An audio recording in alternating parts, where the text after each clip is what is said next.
So I just finished a stream where I was farming for my Krez cube, my last one I needed to make my Zenit, and I wanted to get really annoyed and be like, I'm in no mood because I've just gotten unlucky basically all day today. And then I decided to randomly go ahead and try to upgrade View Fix on my armor, and now they're all Origis 5 because I one-shot it twice on a 20% chance. So EX styles are cool.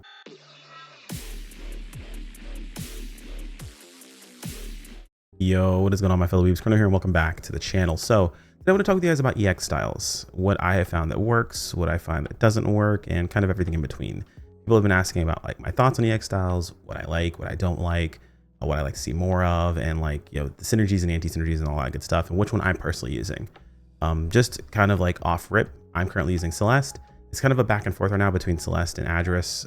Blitz just isn't a thing for us, but to understand why I'm choosing what I'm choosing, you have to also understand how these EX styles work. So we're going to go over each EX style, how it works, what it does, and its synergy along with what I'm personally doing when I use my EX styles. So if you look in this video because you haven't played in a while, you're thinking to yourself, what are EX styles anyway? So EX styles are kind of like a new class and it's been added into PSO2. You have your main class, you have your subclass, and you have a EX style as well. EX styles come in 3 different flavors. We have Address, which is it's kind of like the melee range tech sort of setup itself, but realistically it's one that supports, you know, high amounts of durability. You have counterattacks, it's kind of like your thing. Blitz is like heavily based around hit count and PP recovery. And then Celeste is heavily based around supporting enemies being downed and build up skills or charge abilities and things of that sort. So how these actually work, essentially you have 2 different setups for them. You pick one, of course, you only have one equipped at a time. But they have their own skill trees. You level them separately. They go to a max level 30 at the moment, and they actually take more experience to level a EX style from 1 to 30 than it takes to level from 105 to 110 at the moment. So it's a massive amount of experience you really, really need. If we take a look, we can start with Address. We have a skill tree here, obviously, and we have 5 points, or basically 5 skills at the top here, and then these 3 skills at the bottom. These skills are always the same across all EX styles, so don't worry too much about these. These are just kind of like extra passives that you're going to have. They don't really do anything. They're just kind of stats. The big thing is going to be these 5 top skills here. This is going to help decide whether or not you actually want to play a specific individual style. So to start things off, we have, of course, the Address After Blast. The way After Blast works, or the way that the whole EX style system works in the first place, is you get this extra ability called After Blast. After you use a Photon Blast, you are able to activate the After Blast. The After Blast does another attack, which then gives you the other effects of using After Blast by itself. It's just an extra attack essentially. It does take up an extra slot, which is really, really nice, and none of these skills do, which is super, super comfortable as far as our palette space goes. The first on our list we have here is Address Trigger Attack. Now, there's a trigger attack for all different styles, and they activate different sort of ways. In the case of Address Trigger Attack, the way it works is you get an additional attack whenever you use a PA or a technique. I guess technically you can use Address with tech classes, so it doesn't matter which one of these you do. And then you also get a cooldown reduction on this. So it usually has a 40-second cooldown. You get cooldown reduction on this for every time you negate damage using a weapon action. So as long as you're negating enemy attacks, you will reduce this cooldown. It can be reduced 3 times maximum by 5 seconds each time, so 15 seconds in total. And it also reduces your PB. So this is like whenever it hits, right? So whenever you actually hit with the trigger action, it reduces your cooldown on your PB by 4 seconds. Max reduction of cooldown is 5 seconds, of course, per hit. So it's really, really nice. Sorry, 5 seconds is the cooldown. It can happen 3 times, and its cooldown is a total of 40. So the way that ends up working out is that if you can get your full 3 counters, then you will have a 25-second cooldown, basically, is how that works. This trigger action is actually pretty nice. It does a bit of extra damage, and it just triggers on its own as long as you're attacking, essentially. We also have Address Perfection. The way Address Perfection works, and kind of my biggest gripe with Address, but we'll talk about how it works and talk about my issues with it afterwards. So Address Perfection, if you activate the weapon action, if you activate a weapon action, but not immediately hit by an attack, the weapon action counts as a successful attack, evade, or negation in an additional stock, which unleashes an additional attack when your next attack lands. Now, this is actually pretty powerful. It also helps reduce your cooldown on your PB and has a 20-second cooldown overall. So you basically want to be able to negate something once every 20, or you basically want to use this once every 20 seconds. You have to use some form of weapon action, and it's very, very easy to proc this ability. Unfortunately, for my dual blade mains or my soaring blade mains out there, this does not work with counter edge, meaning we do not get a free counter edge. This only works with our neutral weapon action between our PAs, which isn't terrible. You do still want to do those, but it's kind of our weakest option for like that counter. Like it's the slowest counter we have. Technically, step counter is faster, which is going to give you more overall damage. So usually if you can opt for any of those counters in that situation, this weapon action counter is one of the weaker ones you don't really want to go for too often. But in this case, it is the only way you can activate Address Perfection.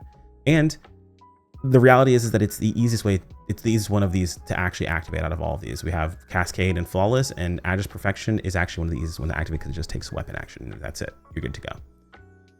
The next section of this we have is the Blast Echo. So we have Address Blast Echo. And what the Blast Echo is actually an effect you get after you use After Blast. So that's kind of what you have here. You have these two abilities here up top, Trigger Action and Perfection.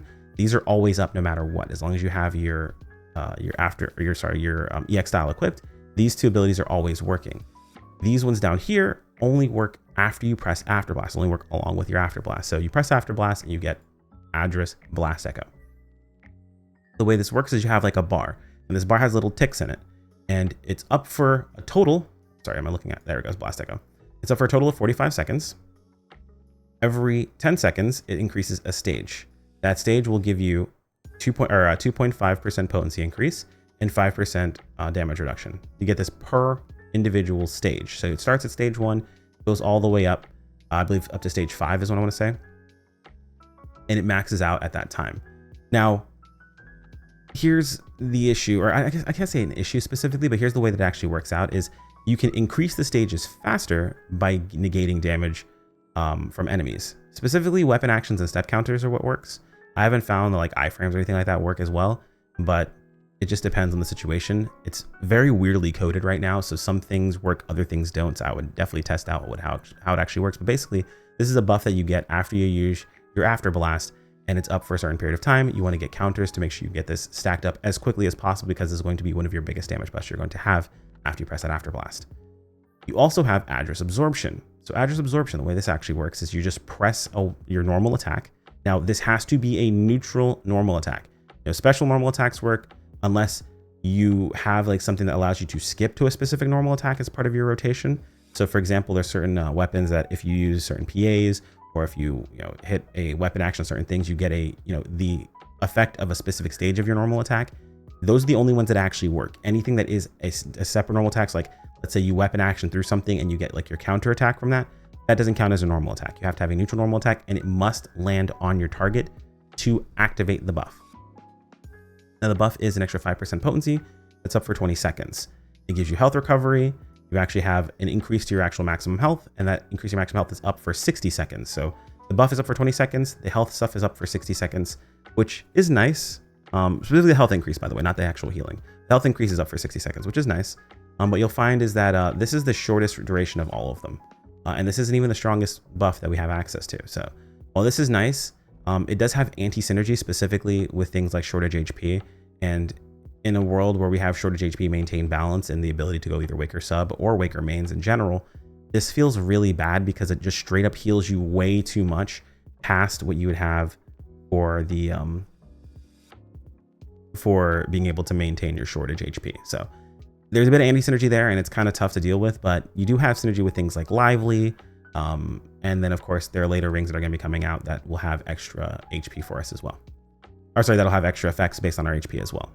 But that's pretty much Address in a nutshell. It's very heavily based on counters. It does give you a lot of extra HP, and it is very comfortable for people who like to go for more of a tanky route. But as I've explained currently, I do have my gripes with it on how it's currently designed. Blitz. So Blitz would be awesome if it wasn't bugged half the time. Blitz is actually pretty cool. So Blitz, of course, we have Blitz After Blast. We have Blitz Trigger Action. Works just like the other trigger action. This one is based on number of hits. It has 10 hits. It's not super difficult to get a bunch of hits on something like Soaring Blades, on something like Jet Boots, on something like, I'm trying to think of all the different classes, Double Saber, Daggers, Knuckles, TMGs. There's a bunch of different classes that can get a lot of these hits very quickly, and they're all pretty solid with Blitz Trigger Action. Now, Blitz Cascade is a buggy mess at the moment. Blitz Cascade actually can bug out if you were to go into a combat area and Blitz Cascade is off of cooldown, meaning you haven't actually activated it, and you move to another combat area, it's possible for it to bug and never activate again until you go back to town. So if you are someone who plays with Blitz, try not to go from combat zone to combat zone, go from town to your actual combat zone itself, or it's possible that you will have your Blitz Cascade bug and never activate, which really, really, really, really sucks. But the way Blitz Cascade actually works is you have to use the same PA or technique 3 times in a row, or hold down an active PA that has continuous attacks, something like the laser from Launcher or the stabs from Partisan. Those PAs would work in that situation itself, but essentially you want to make sure that you hold down or use that PA 3 times in a row to activate this. And when it activates, essentially it's going to give you an increase in maximum PP. You have the effect duration up for 8 seconds. It reduces your cooldown on your PB every time it goes off, which is really, really nice. And it has a 20-second cooldown on its own. The big thing about this is you have to use the same PA 3 times in a row, and you cannot do anything else in between. Steps don't work, weapon action doesn't work, you can't use any other action in between, just the same PA, the exact same one 3 times. In the case of Soaring Blade, you're able to use variations or the variants to the PAs. So like, let's say you start with a Harrier and you finish with something else specifically because the rain's not going to land. As long as you're starting with Harrier 3 times in a row, it will proc and activate. But if you press weapon action in between any of those Harrier starts, it is not going to activate and it will not work.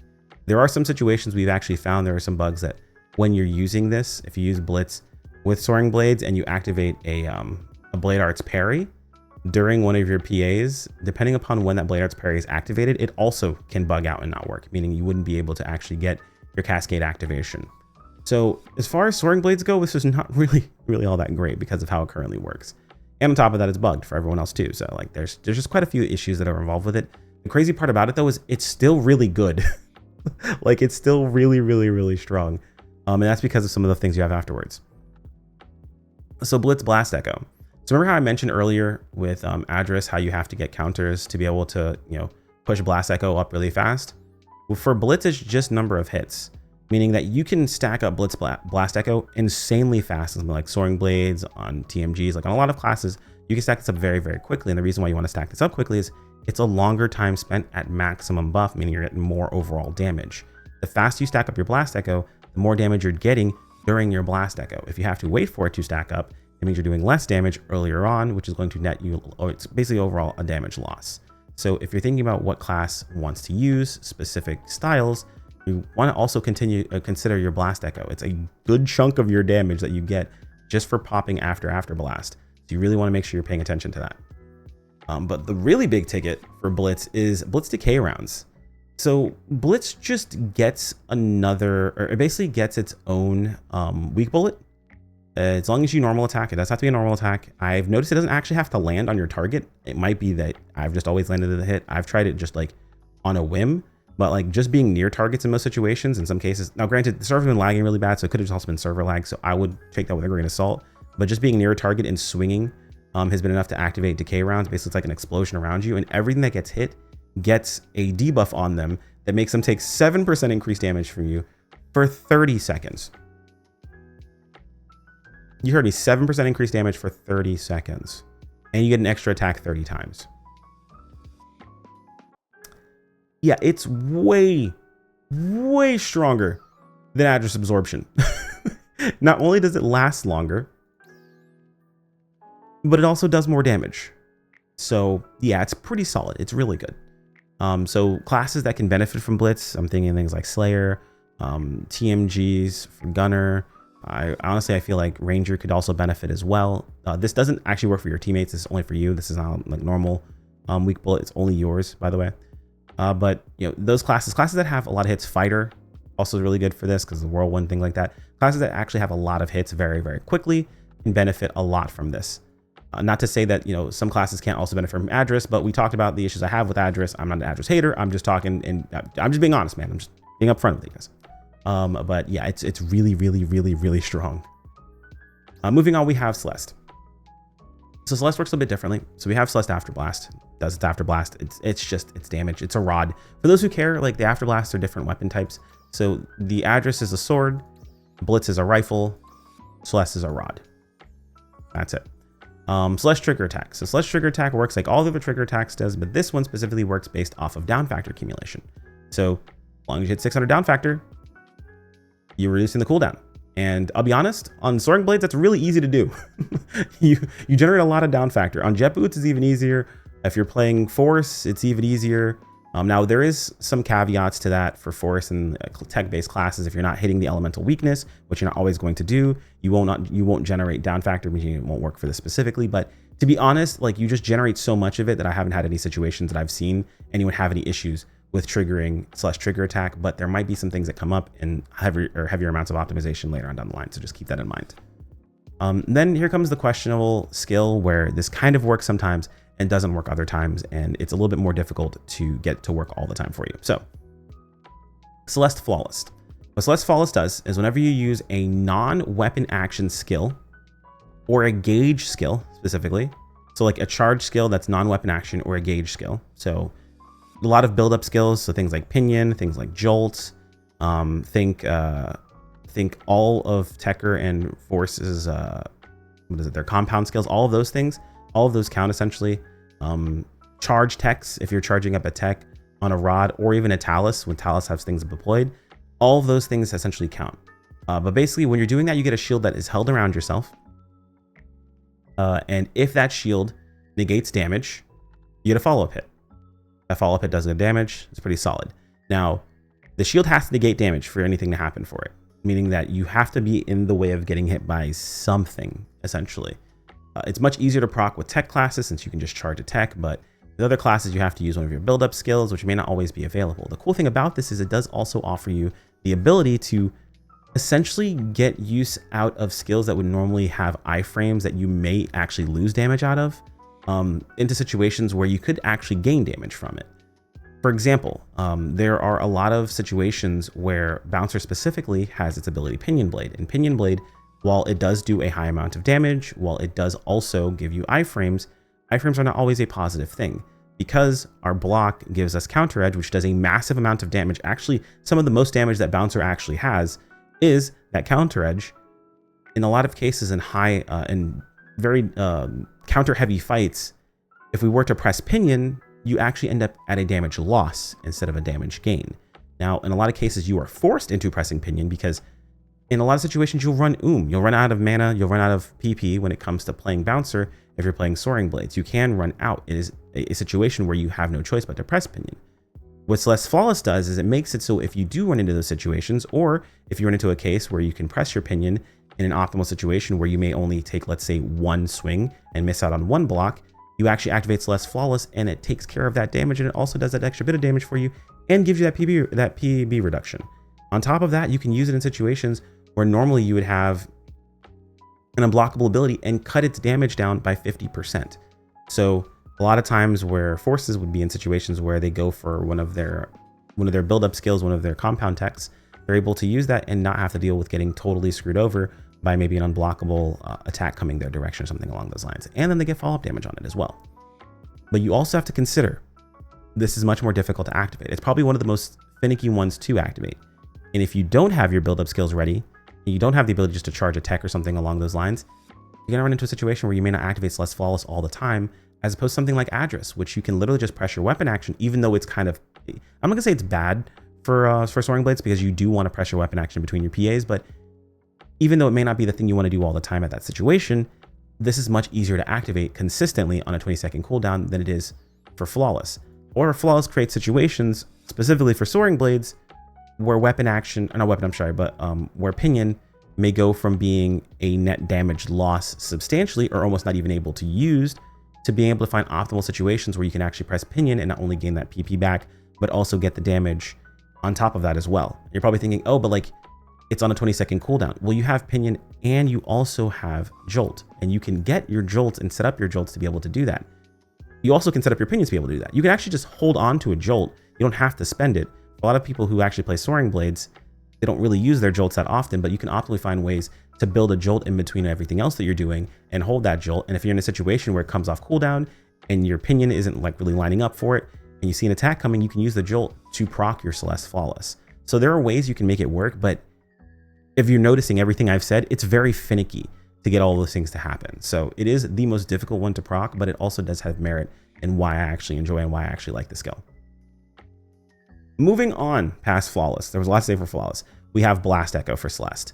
Now, this is the other reason why I actually am very, very, very big on Celeste. This is why I'm a Celeste enjoyer, is because Blast Echo is built off of down factor. I'm gonna be honest with you guys, the combo that I'm gonna show you in this video, I'm able to build up my Blast Echo faster than any of the other styles that I play with Soaring Blades. Any of them. Faster than Idris by far. It's not even close. Blitz is actually pretty close, but Celeste builds in so fast, and if you're in any form of AoE, it's even faster. So it's insanely fast how quick you build up your Blast Echo, and that means that you're having more time at your max amount of power that you have from Blast Echo, which is going to be awesome. And on top of that, that's not even the other thing. On top of that, we also have Celeste Reiteration. So Celeste Reiteration does is we use a build-up skill, in our case, Pinion, if you're doing Soaring Blades, or Jolt, depending upon your situation, and you get back 70% of its cooldown. You also activate your 5% buff that's up for 30 seconds. And they say cooldown, but it's also cooldown and 70% of the gauge back as well. So not only are you getting the cooldown, you're also getting 70% of the gauge back, so you can use it again under that actual buff. So basically what ends up happening is you run into a situation where I can PB into After Blast, into Pinion, into Jolt while I already have some of the buffs. Honestly, I could hold the Jolt a little bit and wait until I get my Blast Echo stacked up, or I can use the Jolt to help stack up my Blast Echo. Stack up my Blast Echo a little bit with like a PA or two, along with the Jolt. My Pinion's already built back up, and now I have a full Blast Echo, or a full Blast Echo, full buff from Reiteration, Pinion that I can throw out again. And if it happens to be a situation where Celeste Flawless is also available, I get Celeste Flawless on top of that with all those other buffs. The wombo is ridiculous. And the funny thing about this is, because of the timing of how they mess around with the cooldowns, if you're in a fight where you're consistently able to stay on top of your target, like you have consistent damage, let's say something like you're playing Masquerade, or maybe you're fighting Vile and he just has a lot of attacks coming your direction, you have a lot of opportunities to go ahead and counter things and things of that sort, which yeah, would be good for Adris. You run into a situation where your Pinions come up almost perfectly timed with your PBs consistently. And it is absolutely insane. You're able, in high AoE situations, you're able to Pinion twice between every single one of your PB activations easily, without question, to have the Pinion come right back up before your PB. And then like in boss fights, you want to like kind of hold off a little bit and you go and get like maybe one in, and then that second one you want to hold for the actual PB. Or in situations you can actually use the second one and then just build another one during the PB in between and still end up with a very, very comfortable rotation, which I'm going to show you guys the wombo combo here in just a moment. But that is how Celeste works. Now keep in mind, I've only been talking about it from the Soaring Blade perspective. I haven't talked about it at all from Force's perspective, which arguably uses it better than we do, as well as Tector. Like they have some really, really crazy wombos they're able to do. They get follow-ups. It activates, like Flawless activates all kinds of like things like Elemental Bullet and all kinds of stuff. So like it's actually kind of crazy how this works out. That's why I personally am a Celeste enjoyer, and I'm going to go ahead and show you guys the combo that I was talking about here in just a sec. All right, so now assuming we do this right, what we're going to do is we're going to puddle into tap Fierce Wave, PB, AB, so Photon Blast, After Blast. We're going to put a puddle down again to help us reposition. We're going to, during putting down that puddle, spam the button in this situation. So we have a Blade Fever available. We're going to go ahead and pop the Fever. We're going to go ahead and go into our Pinion. We're going to afterwards go right into our Jolt. Then we'll drop another puddle down. We'll do probably one Harrier to build up that last Pinion, and then we'll be able to drop another Pinion. Now, I can't speak and do things at the same time because I'm not that talented. So unless I'm streaming, and then I just play very, very poorly, unless I sit quietly. So I'm going to go ahead and shut up, and I'm going to do all these things here, and you guys can kind of see how this wombo actually works out and how it actually looks. So let's hope I can actually do it right for once.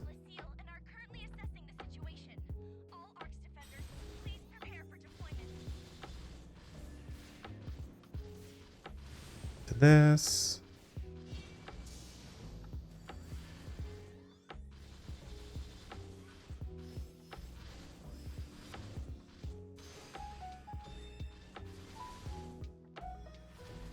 We're already fully stacked. We just need to get that pinion, which we should get off of this. And then a fully stacked pinion Our buff isn't even hit half. Didn't crit that time, but it is what it is. And then like you just have the rest of this to go ahead and go. And if the target was up and fighting as consistently, we would have easily had, you know, what was it, flawless go off at the same time there too. And it's a lot of damage. We can hit our target pretty heavily. See, our pinion's already come back up again. I'm gonna go ahead and burn it. Check the cooldown right now. It's 30 seconds, right? We have 23 on our PB. We're not gonna get our PB back in time because unfortunately I don't have my gear set up in a way that I can get my PB quick enough. I did just get my armor to Origis 5, so it might be a bit better, but I can definitely swap around my EX skills to make this a little bit easier on myself. We're gonna go ahead and just keep going until this is one of those situations where you can kind of decide, right? Like if the target's gonna go away, are they going to be here? Like maybe it's worth me to go ahead and burn this pinion. Maybe I hold it instead. It might be a situation where it's not gonna be beneficial for me. Maybe something is coming after me and I can go ahead and get a flawless off, which is gonna be really, really good for me. But in this situation, we're gonna go ahead and hold it. You can go ahead and do this. So we have our ability, tap, hold PB, hold AB, reposition into a pinion, and we're right back at it again. Fully stacked again. And then we should get one more pinion here in just a moment, which is right there. Like I said, it's an insane amount of damage. You absolutely crush the target. It's not difficult to do because there's a lot of iframes involved in the middle of it, but you're not losing out on all of your damage due to iframes, which I feel like is kind of an annoying thing that happens a lot. People kind of don't really value the idea behind, like, you know, iframes being a bit more detrimental than you realize when it comes to your overall damage. So that wombo is pretty awesome. Is it going to be the best thing in the world? Not necessarily. And the thing that Address again has going for it is you can activate, you know, Address Perfection basically instantly. If it also worked with our counter edge, I would probably have more stock in Address. But the fact that it takes longer to build up the echo, the buff is weaker by 10, or it's up less time by 10 seconds. It's overall, it's just as strong as the one for Celeste, but it's up for 10 seconds less. You have to activate it in a very awkward way, but you have to land a normal attack, which you almost never really do if you're playing very well. Granted, you might have to occasionally, but it's just having to force it in that spot is very, very strange for me. The weapon action into having to go for the normal as well to activate perfection is also kind of awkward for me personally. It's just, there's a lot of things going against Address. You also just straight up cannot run shortage HP because with the buff active, you just heal way too much to be able to run shortage. Like maintain won't be able to push you down fast enough. So those situations just don't work. There's a lot of things going against it. However, to be fair, Ribeyes does really, really like Address, and he is the undisputed GOAT when it comes to playing Soaring Blades. So if you're in a situation where you're like, listen, I'm gonna listen to someone who just is really good at the game, I totally understand that. But I have my issues with Address. Maybe it's a skill issue, who knows? Maybe you have to play a very, very specific way, and maybe that perfection is enough to actually pull it ahead of Celeste. Maybe that's enough to make Address just better than Celeste. I just wanted to bring you guys the information so you can make an informed decision on what EX style you're going to be going after. Let me know what you guys have been figuring out in the comments below. What styles are you having fun with? What combinations, what class combinations, what EX styles, along with EX augments that you're using, and what rings you're looking forward to. Anyway, guys, that's all I've got for you here today. Let me know if there's anything I missed in the comments below. Like if you enjoyed the video, subscribe if you want to keep up with more. As always, thank you to the channel members. You guys are fantastic, and I appreciate every single one of you. I could not do this without you, and I will see you all in the next video. Take care, my friends. Peace out.